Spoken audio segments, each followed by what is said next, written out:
Hello, здравейте, bonjour, and especially today, buongiorno, since I'm excited to share with you my most recent Italian challenge. It has to do with Best Italian Classes and its creator, Irene, with whom I often collaborate. So if you haven't subscribed to her channel, please go ahead and do so. Sono Irene e sono la creatrice di bestitalianclasses.com, una scuola di italiano online per studenti intermedi e avanzati che credono che online ci siano poche risorse per chi ha già raggiunto un buon livello di italiano. The interesting news is that the website Best Italian Classes is already up and running, and there are already several courses on offer. I am now going to take one of these courses starting today, and it is a completely free course. You can follow it. The way it is structured is the video lessons can be found on YouTube, so in Best Italian Classes YouTube channel. Of course, you can see the link below in the description box. And then on the website, bestitalianclasses.com, you can also find the PDFs with the lessons, and you can test your knowledge after each lesson. I'm going to do the test in a minute. I already watched the video. This course has to do with expressions, idiomatic expressions that are related to clothing and clothing items.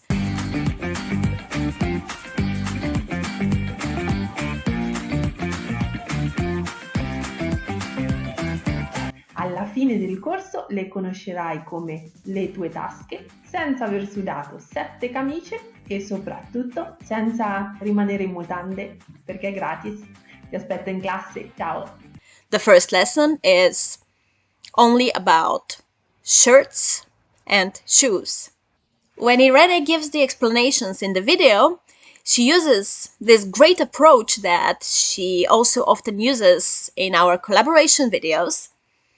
She gives the information in the form of a question. She gives the idiomatic expression and then 3 possible answers of what it could mean. So it gets you thinking. Sometimes it is challenging. It is not as if, the 2 incorrect answers are completely out of place. So this format really gets you thinking about what the expression means. Il mio computer è una scarpa vecchia. Cosa significa secondo voi? Che è una cosa vecchia che funziona ancora benissimo? È un oggetto pieno di buchi? È un oggetto vecchio e ormai inutile. Along the way, you get to learn a lot of cultural information about Italy. Le camicie rosse, storicamente parlando, sono un riferimento agli uomini di Garibaldi, che chiamiamo anche garibaldini, che portavano una divisa rossa. And of course, you get to learn specific cultural information linked to food about Italy. Riusciamo a mettere la parola camicia anche in cucina quando cuciniamo le uova, perché l'uovo in camicia, in italiano, è quell'uovo che è cucinato in immersione nell'acqua bollente, in modo che l'albume avvolga il tuorlo. Of course, along the way, you also get to learn quite a lot of new vocabulary, some of which is naturally related to the topic at hand, which is clothing. And, of course, there is just some miscellaneous Italian vocabulary that you can also learn. Me being the nerd that I am, I have made a list of the new vocabulary that I learned in the first lesson. You can see it in the screen. And now, let me do the actual test. I feel like one of those YouTubers that teenagers like, that take tests from, I think it's called BuzzFeed, am I a picky eater or guess my true age based on the kind of films I like, the kind of films I have watched. But yeah, this is going to be a bit of a different ambience language learning one. I'm starting just now, I've never seen the test. Riscaldiamoci con qualche test facile per memorizzare al meglio il contenuto della video lezione. Come completeresti questa frase? Usa una delle espressioni appena imparate. Per convincere mio figlio a finire la cena devo sempre sudare. Sudare. Was that one of the new words? Yeah, sweat. La camicia. I hope this is the right spelling. Quale di queste frasi è corretta? Appena l'ho visto arrivare, ho girato le scarpe. Appena l'ho visto arrivare, ho girato le suole. Appena l'ho visto arrivare, ho girato i tacchi. Appena l'ho visto arrivare, ho girato i bottoni. Okay, it just means I left, I turned my, I think that was heels, i tacchi.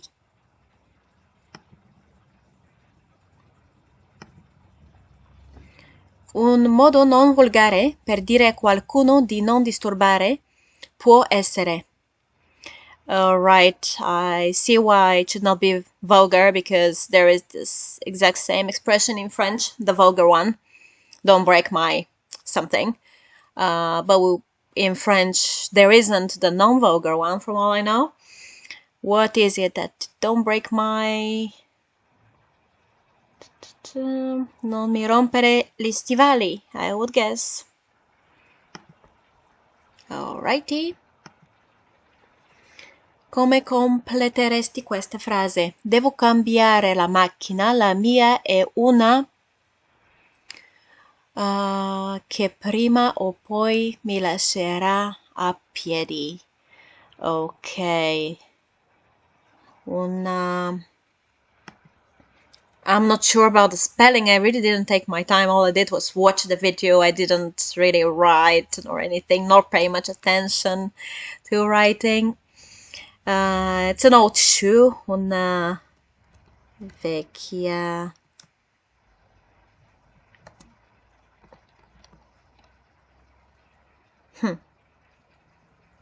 scarpe. Would it be scarpa, the singular?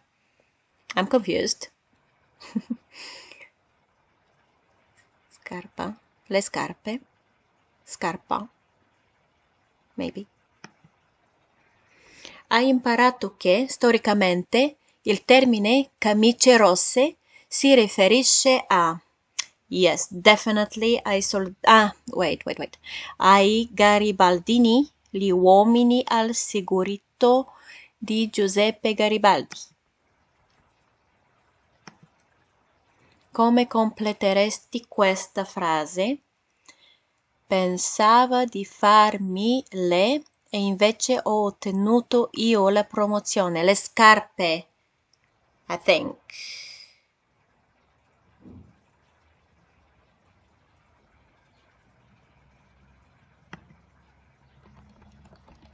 I'm a bit confused though because I was thinking about the... No, it can be just le scarpe. Maybe this was the one about putting your shoes... Putting your shoes on the wall, as in leaving something. Farmile. Okay, I'm pretty sure that's wrong. It can't be just farmi le scarpe to do my shoes. Can't be that. I think it's either to put my shoes on the wall, meaning I'm giving up the career, or something else that I cannot think about in the moment. Hai imparato che a causa della sua forma l'Italia viene soprannominata anche lo stivalo. The boot, if I'm not wrong with the spelling. Yes, that must be it. Sorry, I did have a look at my notes. I don't have many of them, but I wrote it before I had a look at my notes. Hai imparato anche che il tacco dello stivale è un modo per indicare la regione. Puglia. Did I write that down somewhere? Puglia. So the region Puglia is the heel of the boot. That's what it looks like on the map. Quale di queste frasi è corretta? Okay, here we have quitting your career, especially a sport career. So like attaching your shoes to a nail on the wall, if I interpret it correctly. So maybe that's not what the correct answer was in like the one before the last one. Roberto Baggio ha appeso i tacchi al chiodo nel 2004. That's it. Yeah, what's the difference between them? Appeso. No, that's i tacchi. No, le scarpe. His shoes. Come completeresti questa frase? Abbiamo avuto un colloquio informale. Il presidente si è presentato in maniche di camicia. If my spelling is wrong, that it beats the purpose, but I remember the expression to present yourself informally, like just literally in shirt sleeves, meaning no jacket, no suit. Ora alziamo un po' il livello di difficoltà. Oops, it's gonna become harder. Come completeresti questa frase con un'espressione che hai imparato nel corso? Tu non puoi capire cosa significa cercare un lavoro. Sei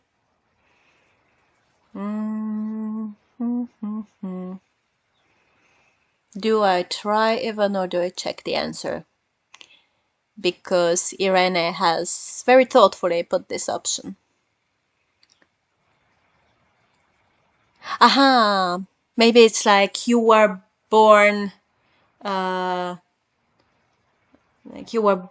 lucky, you were born economically well. Say, I'm not even sure if my Italian is going to be correct. I forgot what it was. It was linked to shirt and it was being born with something, something linked to a shirt. I'm gonna have to check this out, I'm sorry. Nato con la camicia.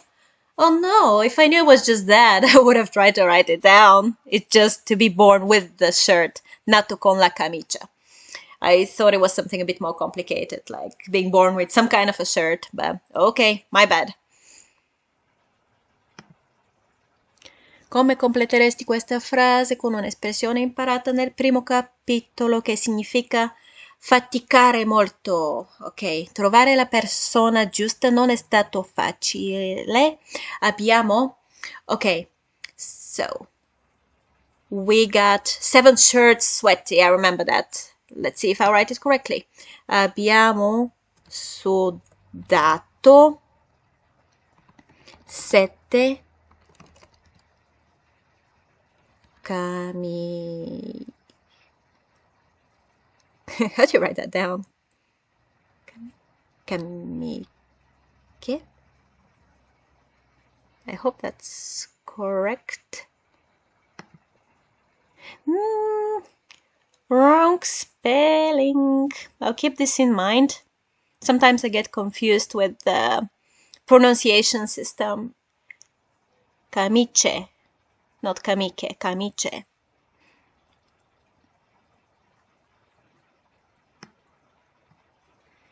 Quale di queste frasi è corretta? Da ragazzi, io e Marco eravamo camicia e culo. Avevamo culo e camicia. Eravamo culo e camicia. Eravamo camicie e culo. All right. So we have a similar expression in Bulgarian, actually, dupev gashti. But it makes more sense to me. It's like we were a bottom in pants, as in underwear, meaning we were very close. We were very close friends. So it's not avevamo, it's eravamo. We were. Not camice, not many shirts. One was the shirt, the other one was the bottom.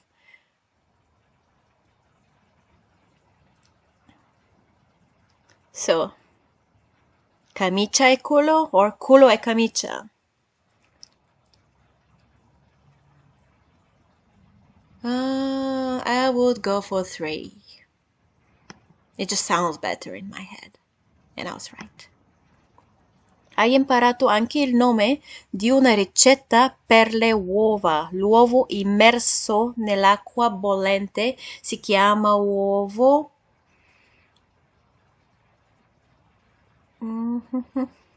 All right. So, what exactly was it? I get the gist of it. It's like an egg in a shirt because when you boil the egg in this way, the outside becomes hard and it's like it's wrapped.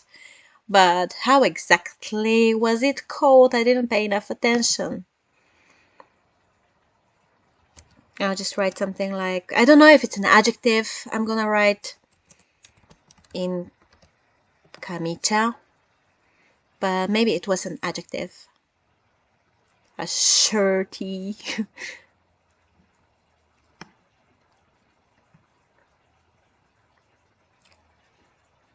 Usando un'espressione che hai imparato nel corso, dimmi che hai smesso di giocare a calcio nel 2009. Usa la prima persona singolare. All right. Let's try. Ho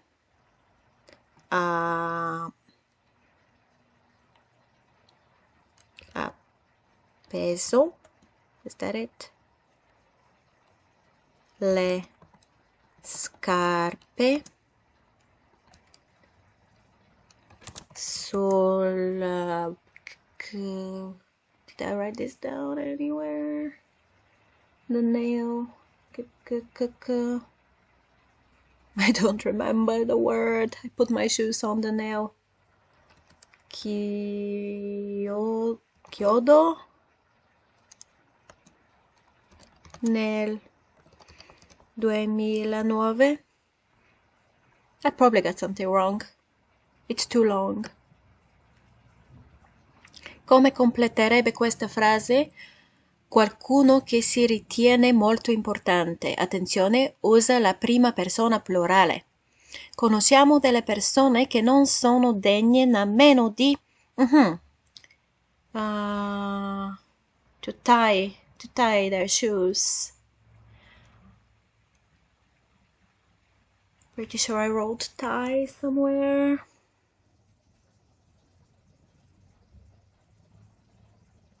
Allacciare. Le scarpe, I suppose. Quando ripulisci il piatto del sugo utilizzando un pezzo di pane, stai facendola. Okay, I found this very interesting. That's how it's called. To use this, to be doing the sole of the shoe means to just take the sauce with a piece of bread from the plate and eat it, making full use of everything that there was on the plate, even like what's left of the sauce. Very nice practice, but I don't like soggy bread though, so I wouldn't do that. Let's see. Stai facendo la